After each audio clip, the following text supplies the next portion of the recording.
Welcome to the Pitch of Discontent. I'm Owen. I am Paige. And you are watching the weekly Roundup, episode 187. Wow, cool. Yes. That's neat. We've been almost doing this for 2 years. Mm. Right? That feels right. That sounds right. We started at the end of 2022. So then, yeah, it'll be like officially 2 years.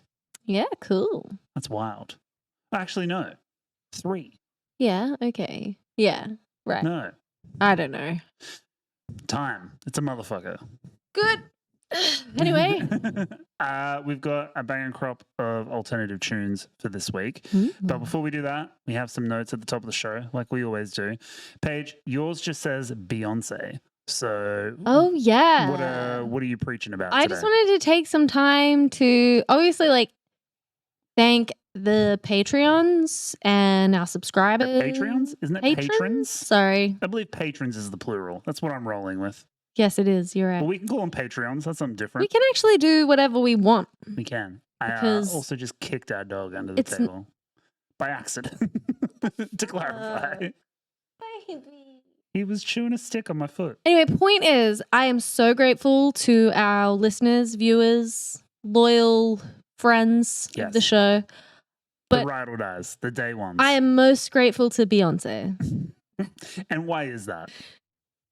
We wouldn't be here without her. She's a big influence on the show. Yep. And the show would be nothing without Beyoncé. Okay. Your album is the reason that albums. Not any particular one. Just she an made album. Country music. Defined it. She created it. Yep. Okay. There was never a country music before Beyoncé. So some would say the country. She is the country. A country unto herself. And may she be blessed. Cool. Thank you for that weird note at the top of the show. She knows. She knows. And I know she knows. In other news, I have some album shout outs for the top of the show. So Touche Amore put out a brand new record. It's called Spiral in a Straight Line. Came out on Friday. We have a chat with frontman Jeremy Boehm up on the Patreon at the moment. Yes. So if you would like to go watch that, you can do that. Head on over to patreon.com/tpdpod and you join the basic tier and you get to watch that in full. But if you want to be a hater, you can just wait. And then eventually... It's so hard on you for not to... It's okay if you can't. You love us just by being here. I eventually put all of those up on the YouTube in full for the public consumption. But if you want to be cool on the Patreon, you get it a week early. You get exclusive access. Yeah, you're like in the VIP section. Exactly. It's the classism of Patreon. Yeah. And I mean, shout out to everyone who's joined the Patreon. Oh my God, yes. You guys are the best. We had some cool music recommendations. What do they always say? You guys are the ones that keep the lights on. That's literally what I say in the pitch. So. Oh, okay. In the newsletter. So. Got him.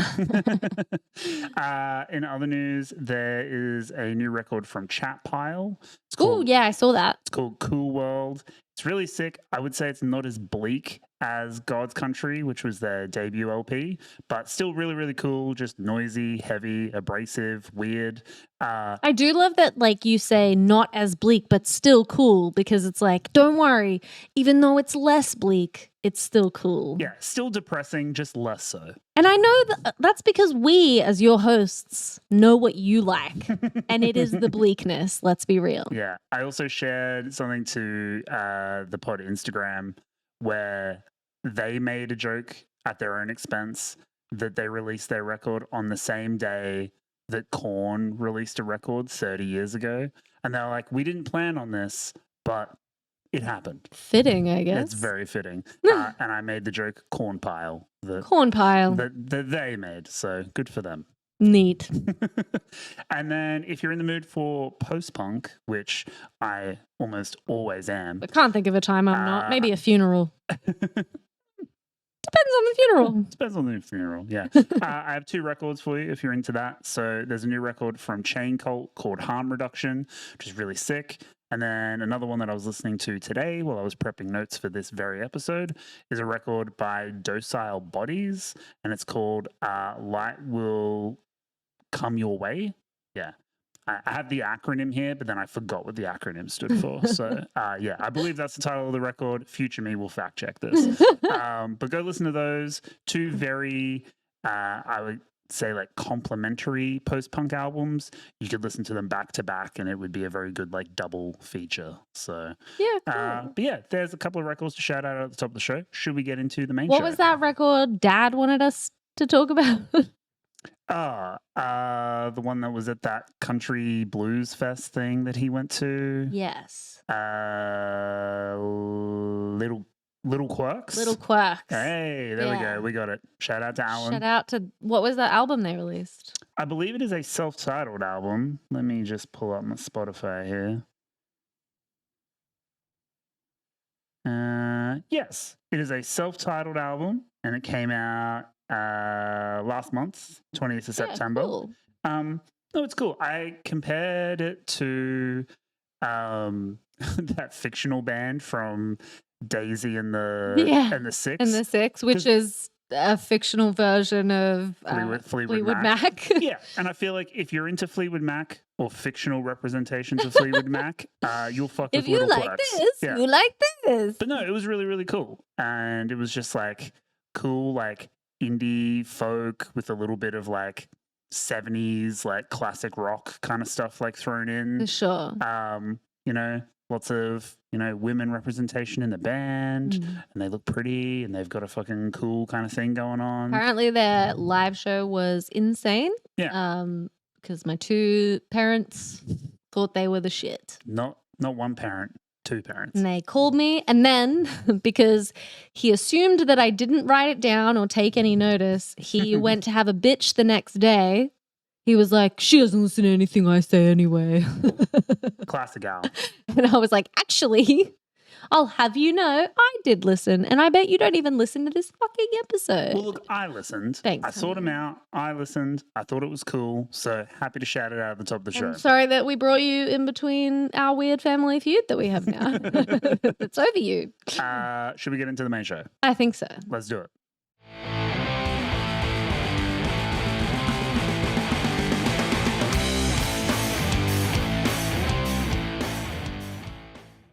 Hey, it's the main show. So, side A this week, starting it off here at home, we have East Brunswick indie punk outfit Press Club. Oh, cool, yeah. Have come back with a new raging single. This one is called Champagne and Nikes. And it was recorded in their Footscray studio by guitarist Greg Rydwick. Ooh. And it was mastered by Chris Crummett, Chris Crummett, my bad. What is up with you today? I don't know. Trying to get it out at the start of the show. Who's known for his work with Closure in Moscow, Dune Rats, a bunch of others. But this track started life as a humble voice memo from bassist Ian McRae before quickly evolving into a kind of raging, explosive track. It's got buzzsaw guitars and cool. nice kind of driving groove. There is a narrative angle to the lyrical focus on the track. And this one comes from a bizarre moment that was witnessed by lead singer Natalie Foster and McRae while they were buying Guinness for a recording session. And I've got a quote here from Foster who says, "If I tried to tell you the story of this person's interaction with the person behind the counter, you'd think I was recounting something from a dream. It was so outlandish and erratic, I could barely believe it was happening right in front of me." Okay. Yeah, so it's a cool... This has got a good origin story. Good little narrative hook. Before we jump into the track, they are just coming off their 5th European tour. So crazy. Did a bunch of festivals over there for the summer festival slots, had some sold out headline shows.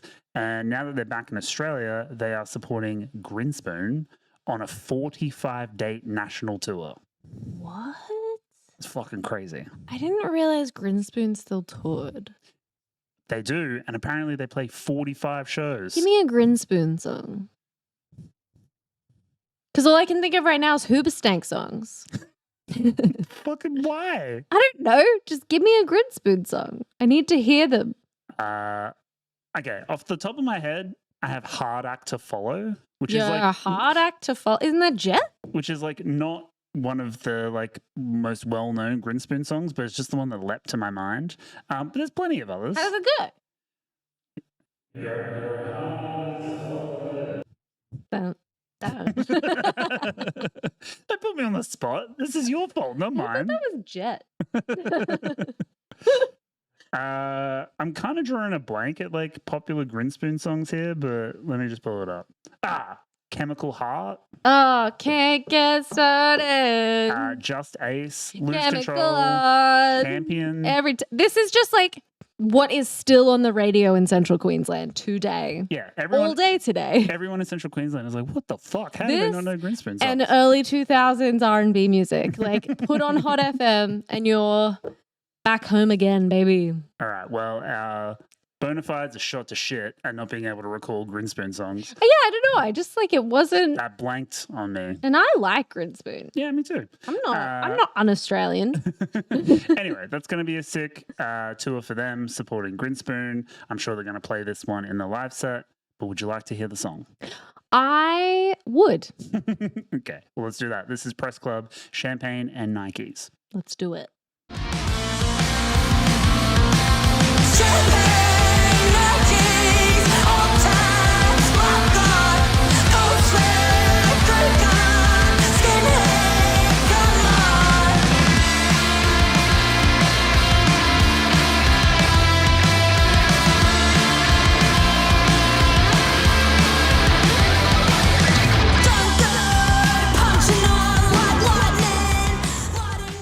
Hit me with your thoughts.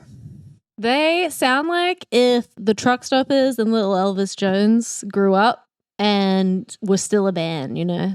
Janice and Lionel, we made a band. I don't remember the rest of that, but, you know.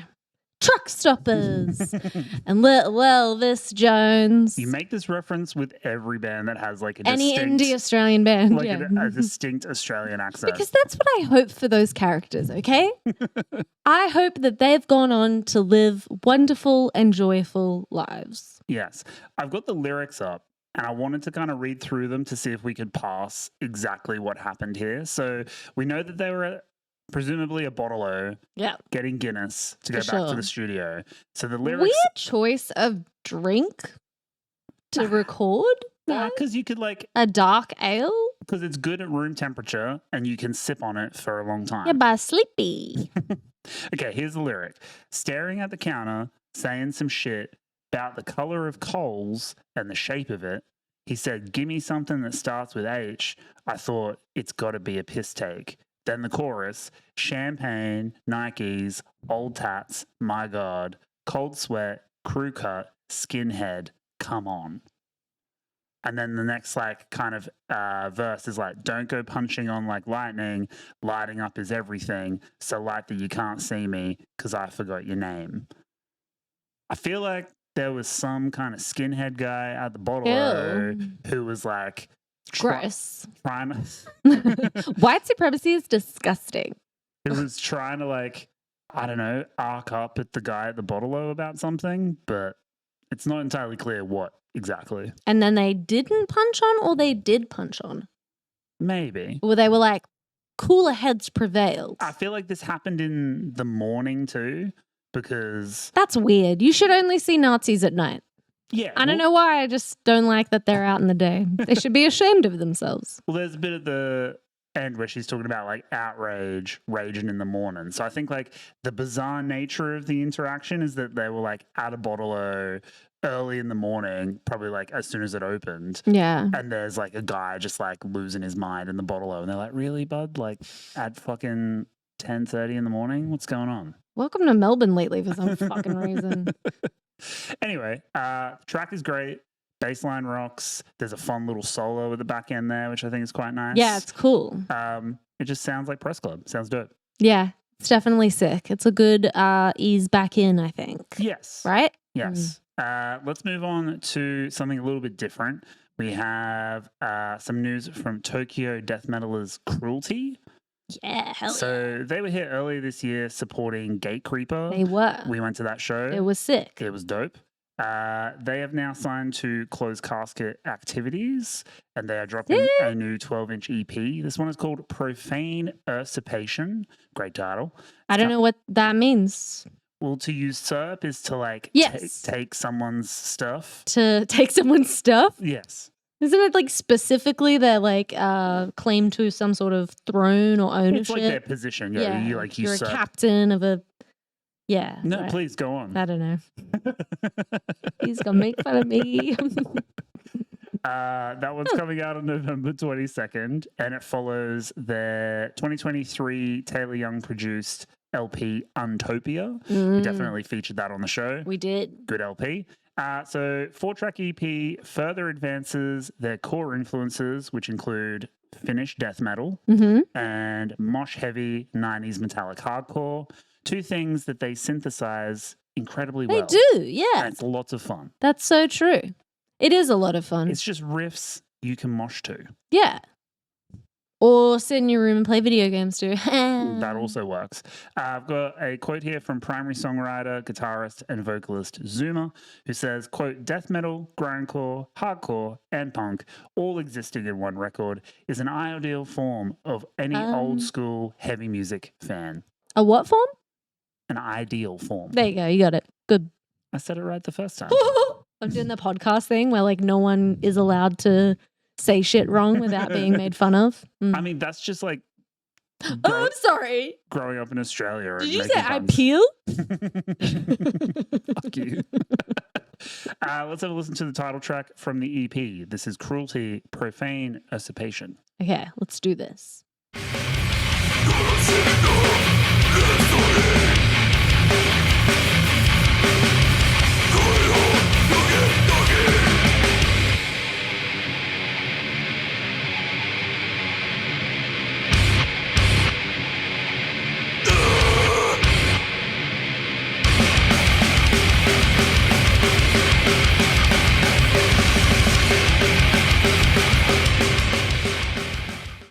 That breakdown had a bit of boogie in it. Had a little bit of It was a bit of a little bit of ass shake and groove going in there, a little something.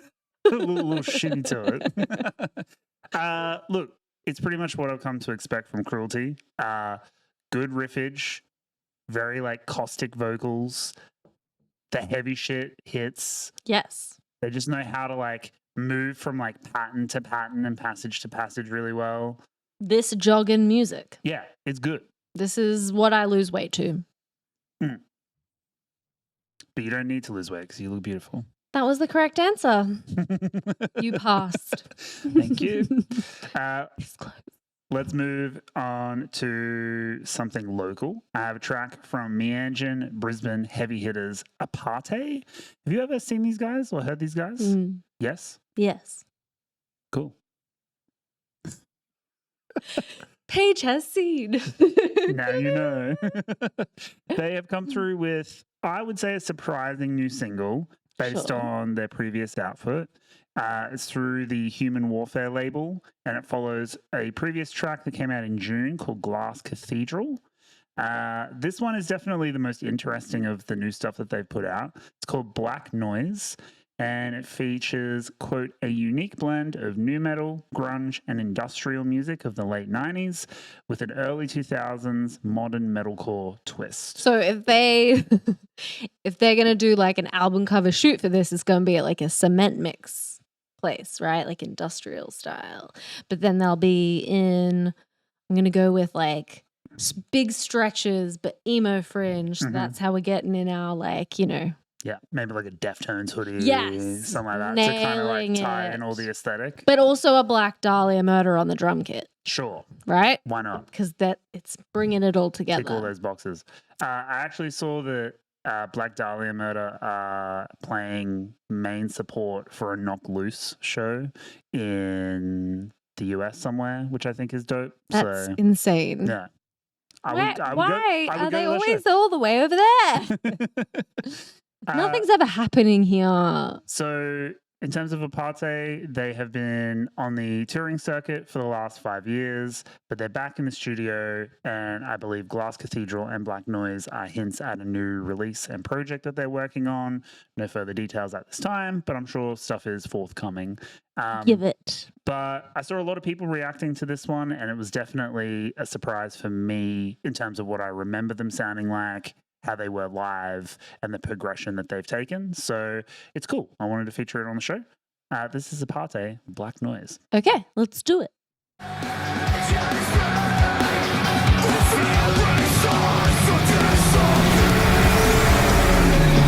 Suffocated by the suffering.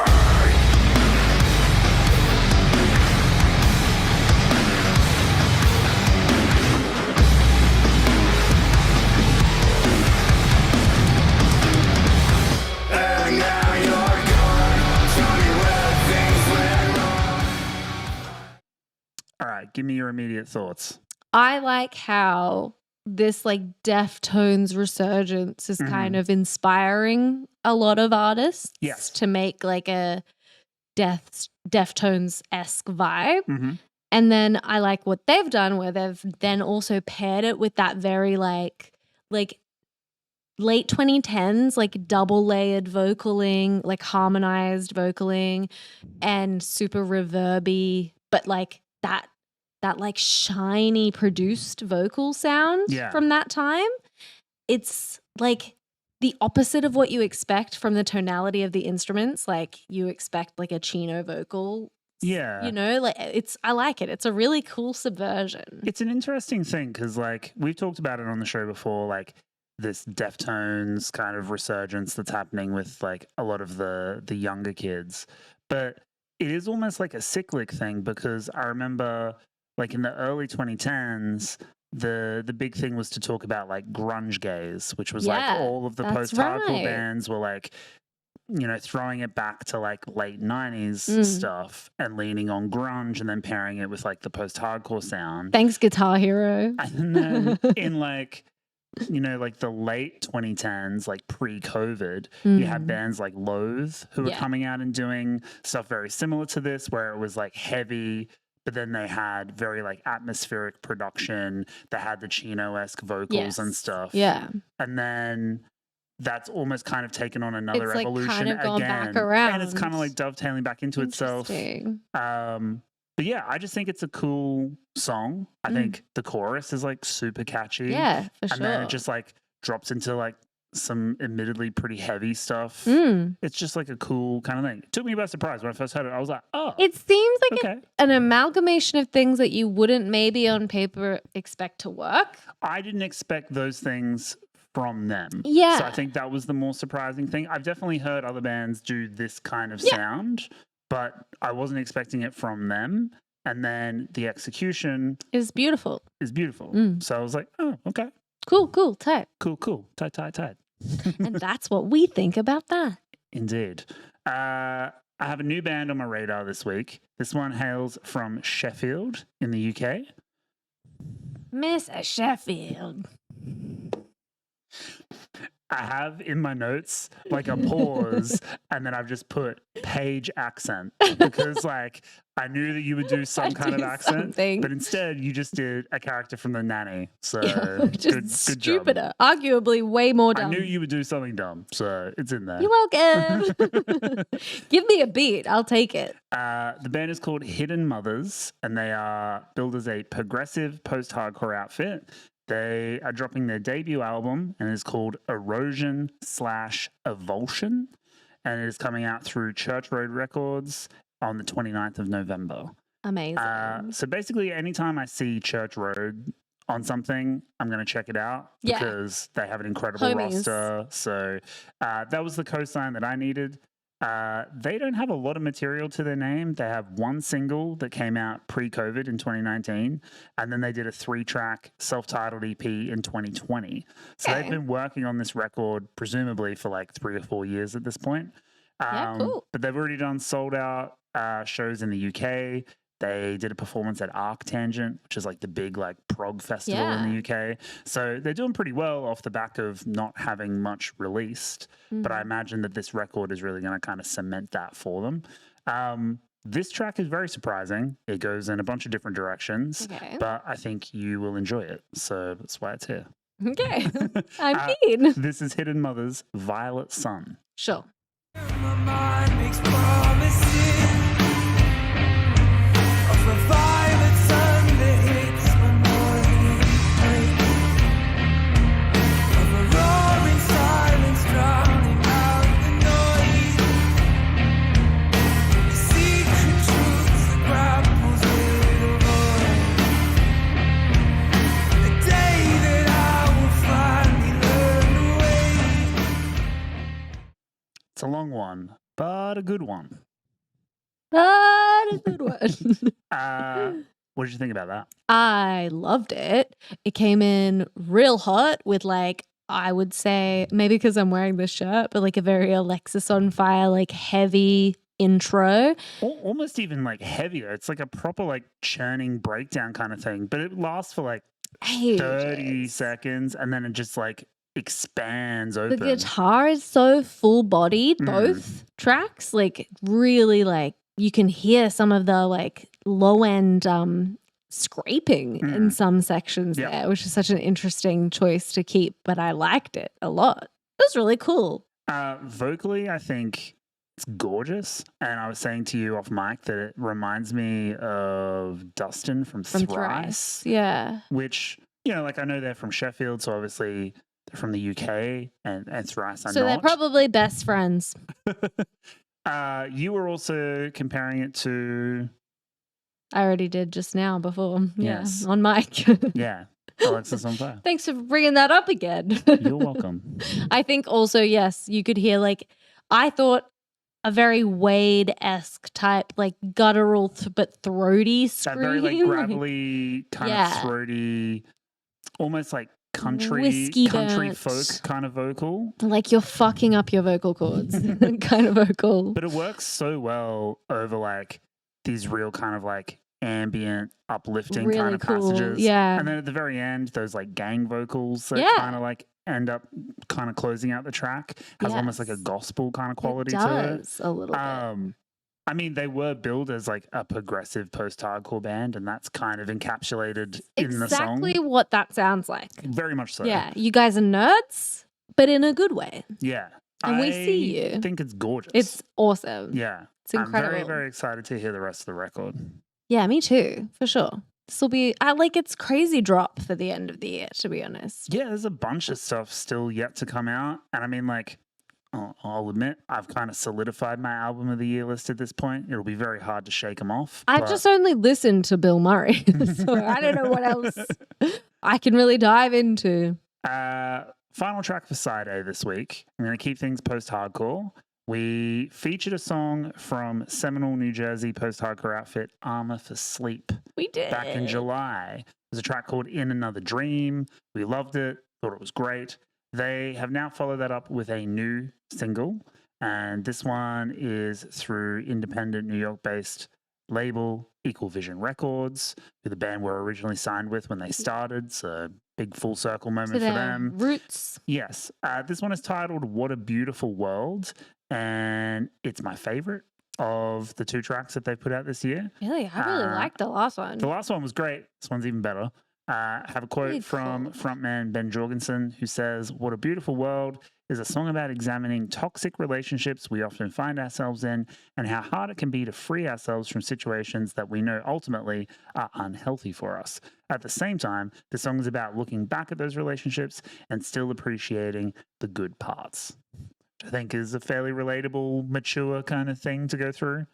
Yeah, it's like almost looking back in a post-mortem way from beneath the floorboards after you crashed a car into the lake.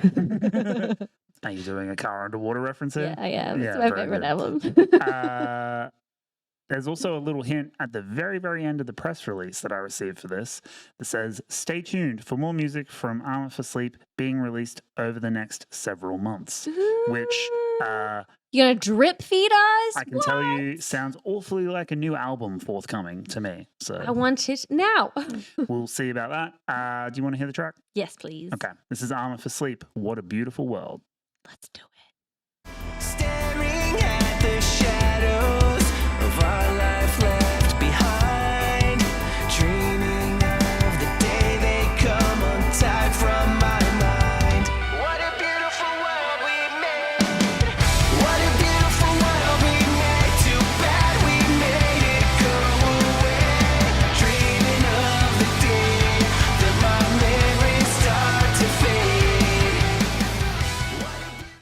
just like, what? I wish, where was this like 5 years ago? Like, what have you guys been doing to me? Came out here to tell you, raise heaven all day long. Miserable, I'm here without you. We've broken her, folks. She's broken. How could you do this? This is so good. It's like a throwback to their earlier shit. Yes. And what I think was And they interesting. should pander to me specifically. So I think you'll remember we maybe featured it before the pod, but definitely when the newsletter was running, they had that record, The Rain Museum, which was Yes. like their comeback record. Yes. So I'm not sure if I talked about it at the time, but in the most recent press release, it mentioned how the material for that record was originally supposed to be a follow-up to What to Do When You Were Dead. Right. And the label that they had at the time was like, don't do that. Because they didn't get the concept. You've got to like go for a more Because straightforward crossover record. no one's making that work for them for album after album after album, Coheed and Cambria. Yes. So when they eventually kind of went full circle through that, came back to the band, came back to that material, Ben was like, oh no, I'm going to keep that concept theme going. I'm going to come back to this material and I'm going Yeah. to turn that into a new record. So I feel like with that record and these singles, there's definitely like a spark being ignited of the old feeling of the band. Yes. Which is But cool. in like a fine-tuned, glossed way. Yeah, this doesn't seem like nostalgia bait. It It doesn't. just feels a continuation It of feels that like the thing. natural next chapter. Absolutely. And does that mean like what's Ghost Boy doing now? Is he still haunting her? I thought he left at the end. Where's he gone? Like, Hard to say. does Casper still have a story? I'd like to know. She's all about the law, folks. Oh my God. You can tell by the bands I listen to. Indeed. Paige, that wraps up side A for this week. Really? Already? Already. Well Oh, done. well, love If you would like to watch the rest of the show, you can find us over on the Patreon. Link again is patreon.com/tpdpod. Sign up over there. You get the full show. You get the rest of the tracks. You get all the bonus content. Come over, have fun. Sick.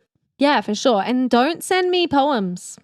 Thank you. That was weird. Don't send me poems. Thanks. Okay. Subscribe now to the Pitch of Discontent Patreon to receive access to extended cuts of our bonus episodes, as well as exclusive behind-the-scenes content, monthly Patreon-only episodes, member-only votes, the TPD community chat, and much more. Go now to patreon.com/tpdpod and join for as little as $5 a month. That link again is patreon.com/tpdpod. Thanks for watching the show.